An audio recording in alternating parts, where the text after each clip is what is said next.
Hi, welcome to Nona's Here. I'm Nona.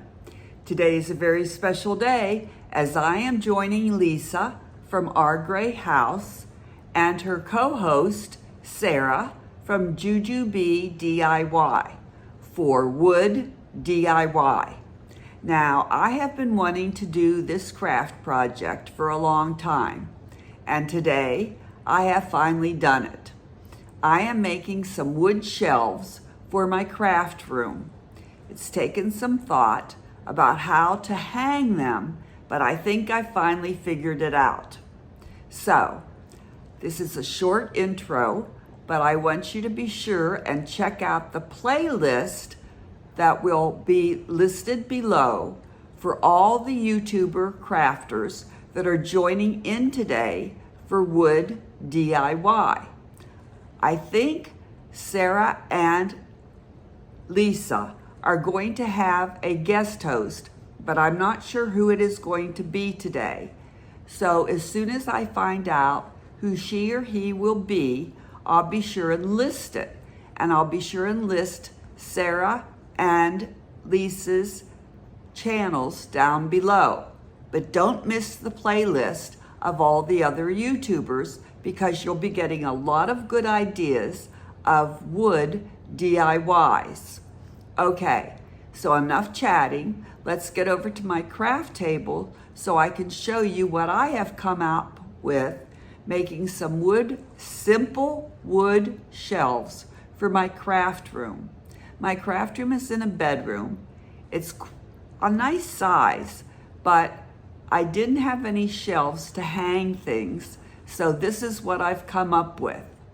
Thanks so much for watching, and a special thanks to our host, Lisa from Our Gray House, and Sarah from Jujubee DIY, and their guest host. Thanks so much. And here are our guest hosts today, Mom from Creative DIY with Mom DOS, and Connie from Connie's Creative Creations. I took various shaped boxes and frames, all from Dollar Tree. And with the triangular ones, I put one box on top of the other. And then I used one of the little crates. And I painted all of them with my chalk paint. Everything came from Dollar Tree. I used the Fix-It-All adhesive to put the two triangular frames on top of one another, and also some hot glue for the fast hold, and just pressed them together real hard because I wanted a shelf with a little bit of height to it. So there I'm doing the hot glue, and then I just pressed them together, and that night I set some heavy books on top of it to let them really adhere to each other. Okay, so then the other ones I just painted them with, I think I used plaster, the color plaster chalk paint, and painted all the sides and the top. And then I used my antique wax and dry brushed it on, and then took wipes to wipe it off. And I tried to make like 3 different shades of wood tone. That's what I was going for. Yeah, that's the plaster chalk paint that I painted everything all around. And there I am painting the sides. And so after the plaster dried, I used the antique wet wax and dry brushed it on. And I wanted the woods to look all different shades of wood tones. So when that was done, that's really all I did to it. But then I had to think about how I was going to hang them up, because they had to go flat against the wall in order to be shelves to have flat tops for things to set on. I hadn't thought that far along in my vision. I had this great vision, but I hadn't thought about how to hang them on the wall so that the tops would be flat. So eventually I came up with the idea to use those command strips. So I got some command strips, and I'm just showing you how I'm dry brushing here. I took the command strips and put them along the back side of each shelf or box in order to have a flat edge to put up against the wall. I'm just dry brushing here with the antique wax thing. And you know, the nice thing about using that antique wax and being able to wipe it off, you can go over it and over it until you kind of get the tone that you want.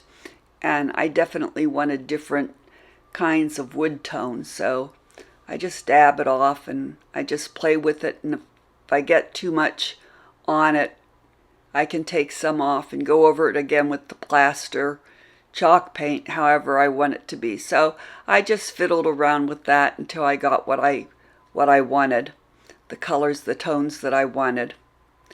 And that's all I'm doing here. It was kind of fun. It wasn't anything that had to be exact. I was just playing around with it. That was kind of this was one of those relaxing things.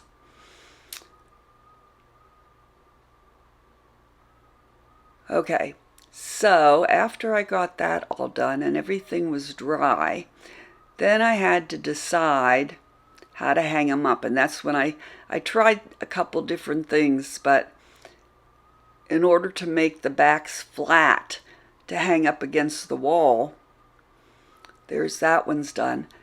I had to use the command strips.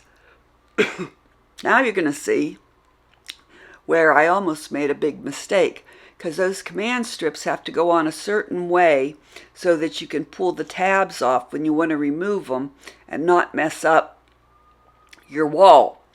And you can see that one that had that little hanger on it. I thought I could use it, but it wouldn't be flat against the wall. So with these command strips, though, there's a certain way you have to put them on whatever you're hanging up. And at first I did it wrong because I was putting the wrong edge, the wrong side of the command strip against the shelf, which would be the wrong side to go against the wall. See, you have to put the black, I'm showing you this is the wrong way. You have to leave the tab part, the black printing down and the tab part towards out, so you can pull the tab down to pull the shelf, to pull whatever you're hanging up off the wall. See, that was wrong. Don't do it that way. You have to do it with the red side out and the black printing down.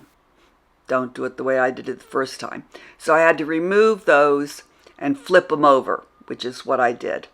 So now the tabs are down so that I can remove the command strips without tearing my wall apart.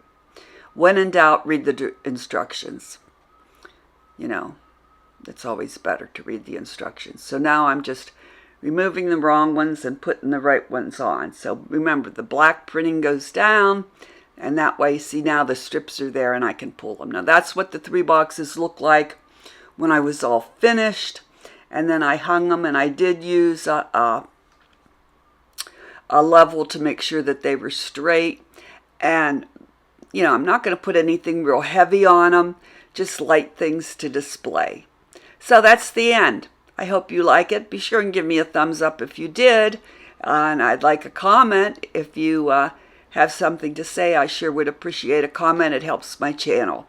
Thanks so much. And again, thanks to the host and the co-hosts and the guest host for allowing me to join in. I hope to see you again at Known As Here very soon. Bye.